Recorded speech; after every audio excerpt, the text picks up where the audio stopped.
حضرت عزیر علیہ السلام بڑے دانا نیک انسان تھے۔ ایک دن اپنی زمین کی طرف نکلے، واپسی میں ایک ویران عمارت میں ٹھہر گئے کیونکہ گرمی سخت تھی۔ آپ علیہ السلام اپنے گدھے سے اتر کر عمارت میں داخل ہوئے۔ آپ علیہ السلام کے ساتھ کھانے کے 2 ٹوکرے تھے، ایک ٹوکرے میں انجیر اور دوسرے ٹوکرے میں انگور تھے۔ آپ علیہ السلام نے اپنے ساتھ موجود پیالہ نکالا، اس میں انگور نچوڑے، پھر خشک روٹی نکالی اور اسے مشروب میں ڈال دیا تاکہ کچھ نرم ہو اور میٹھی ہو جائے تو کھا لیں۔ آپ علیہ السلام تھوڑی دیر کے لیے لیٹ گئے، نظریں عمارت کی چھت کی طرف اٹھیں تو دیکھا کہ یہ عمارت اپنے عرشے پر کھڑی ہے اور اس کے رہنے والے مر کھپ چکے ہیں، جن کی بوسیدہ ہڈیاں بکھری پڑی ہیں۔ آپ علیہ السلام کی زبان سے بے ساختہ نکلا، اللہ کیسے ان کو موت کے بعد زندہ فرمائے گا؟ آپ علیہ السلام کو یہ شک نہیں تھا کہ اللہ ان کو زندہ نہ فرمائے گا، بلکہ اس کے طریق و کیفیت پر تعجب کرتے ہوئے آپ علیہ السلام نے یہ فرمایا۔ پھر اللہ عز و جل نے حضرت جبرائیل علیہ السلام کو ان کے پاس بھیجا۔ اللہ عز و جل نے حضرت عزیر علیہ السلام کو 100 سال تک یوں ہی موت کی نیند سلائے رکھا۔ اس دوران بنی اسرائیل میں بہت سے واقعات و حادثات رونما ہوئے۔ بیت المقدس پھر آباد ہو کر پررونق شہر بن گیا۔ پھر اللہ تعالیٰ نے آپ علیہ السلام میں روح پھونک دی، آپ زندہ ہو کر بیٹھ گئے تو فرشتے نے پوچھا، آپ علیہ السلام کتنی مدت رہے یہاں؟ جواب دیا، 1 دن یا دن کا کچھ حصہ۔ دراصل آپ علیہ السلام دن کے شروع میں آرام فرما ہوئے تھے اور اس وقت غروب آفتاب کا وقت تھا۔ فرشتے نے کہا، نہیں، بلکہ آپ علیہ السلام 100 برس تک اسی حالت میں رہے ہیں۔ آپ علیہ السلام اپنا کھانا پانی دیکھیے، اپنے کھانے کو اپنے پانی کو دیکھیے جو بدلا ہی نہیں۔ جب حضرت عزیر علیہ السلام نے اپنے کھانے کی طرف نگاہ ڈالی تو انگور کا شیرہ اور خشک روٹی اپنی اسی حالت میں تھی، دونوں میں کوئی تغیر پیدا نہیں ہوا تھا۔ اسی طرح انجیر اور انگور بھی اسی طرح تر و تازہ تھے۔ پھر آپ علیہ السلام کے دل میں بتائی گئی مدت کے بارے میں انکار کا خیال سا پیدا ہوا تو فرشتے نے کہا، آپ علیہ السلام میری بتائی ہوئی مدت کو بعید اور غلط سمجھ رہے ہیں، تو پھر ذرا اپنے گدھے کی طرف تو دیکھیے۔ جب حضرت عزیر علیہ السلام نے گدھے کی طرف دیکھا تو حیران رہ گئے، کیونکہ اس کی ہڈیاں گل سڑ کر بوسیدہ ہو چکی تھیں۔ فرشتے نے ہڈیوں کو اللہ کے حکم سے اکٹھا ہونے کا کہا تو ہڈیاں ہر طرف سے اکٹھی ہو کر ایک جگہ جمع ہو گئیں اور پھر جڑ کر ڈھانچہ بن گئیں۔ حضرت عزیر علیہ السلام حیران ہو کر اللہ کی قدرت کا نظارہ دیکھ رہے تھے۔ پھر اس ڈھانچے پر رگیں چڑھیں، پٹھے بنے، گوشت چڑھا اور پھر ان پر کھال اور بال آ گئے۔ پھر فرشتے نے اللہ کے حکم سے ان میں پھونک ماری تو گدھا آسمان کی طرف اپنا سر اور کان اٹھائے آوازیں نکالتا کھڑا ہو گیا۔ جب حضرت عزیر علیہ السلام نے قدرت الہی کی یہ نشانیاں دیکھیں اور شہر کو پہلے سے زیادہ بارونق پایا تو بول اٹھے، میں یقین کرتا ہوں کہ اللہ ہر چیز پر قادر ہے۔ پھر آپ علیہ السلام اپنے گدھے پر سوار ہو کر اپنے محلے میں تشریف لائے تو لوگوں نے آپ علیہ السلام کو پہچانا ہی نہیں۔ آپ علیہ السلام اپنا گھر بھی بھول چکے تھے۔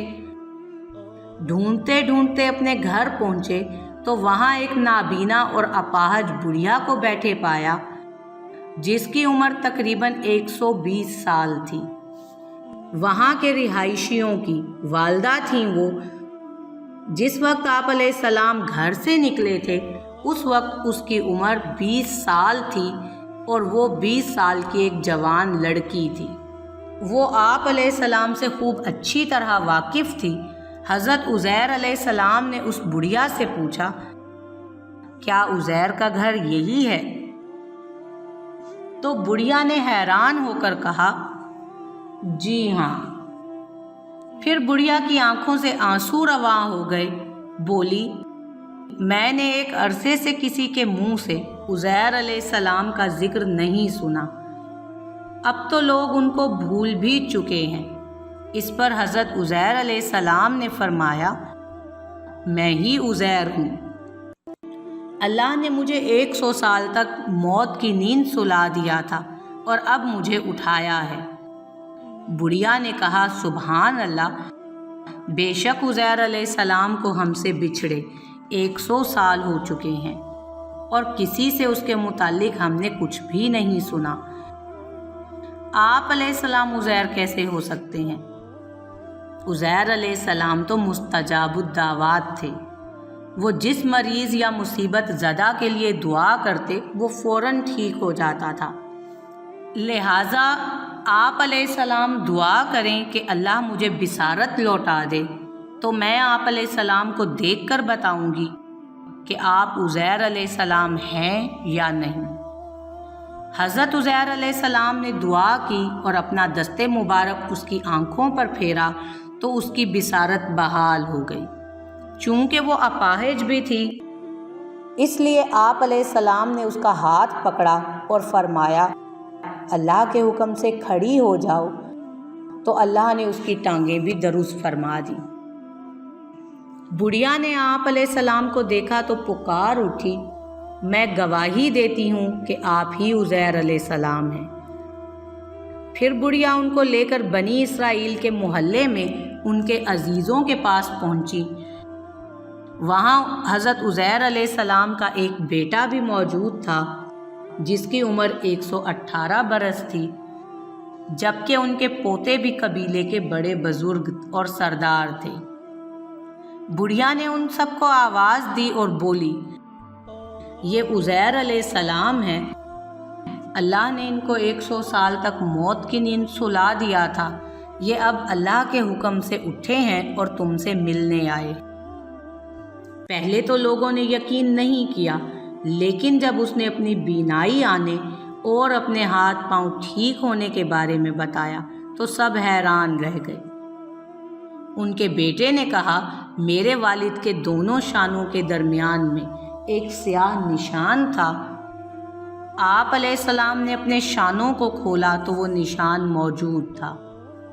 پھر بنی اسرائیل نے کہا، ہمارے درمیان کوئی تورات کا حافظ نہیں تھا سوائے حضرت عزیر علیہ السلام کے، اور بخت نصر نے تورات کے سارے نسخے جلا دیے تھے، لہٰذا آپ علیہ السلام ہمارے لیے تورات لکھ کر دکھائیے۔ حضرت عزیر علیہ السلام کے والد نے بخت نصر کے ایام میں تورات کے ایک اصل نسخے کو دفن کر دیا تھا، اور آپ علیہ السلام کے علاوہ اس جگہ کا کسی کو علم نہیں تھا۔ چنانچہ حضرت عزیر علیہ السلام ان سب کو لے کر اسی جگہ پہنچے، گڑھا کھود کر تورات نکالی جس کے اوراق بہت بوسیدہ ہو چکے تھے اور لکھائی بھی تقریباً مٹ چکی تھی۔ پھر آپ علیہ السلام سب کو لے کر ایک درخت کے سائے میں تشریف فرما ہوئے۔ اتنے میں اللہ کے حکم سے آسمان سے 2 شعلے اترے اور آپ کے سینہ مبارک میں داخل ہوئے، اور آپ علیہ السلام کو پوری تورات یاد ہو گئی۔ آپ علیہ السلام نے نئے سرے سے تورات لکھ کر بنی اسرائیل کے حوالے کر دی۔ ایک تو آپ نے تورات لکھی اور دوسرا آپ علیہ السلام کے ساتھ 2 شعلوں والا معجزہ پیش آیا، جس کی وجہ سے بنی اسرائیل انہیں نعوذ باللہ اللہ کا بیٹا کہنے لگے۔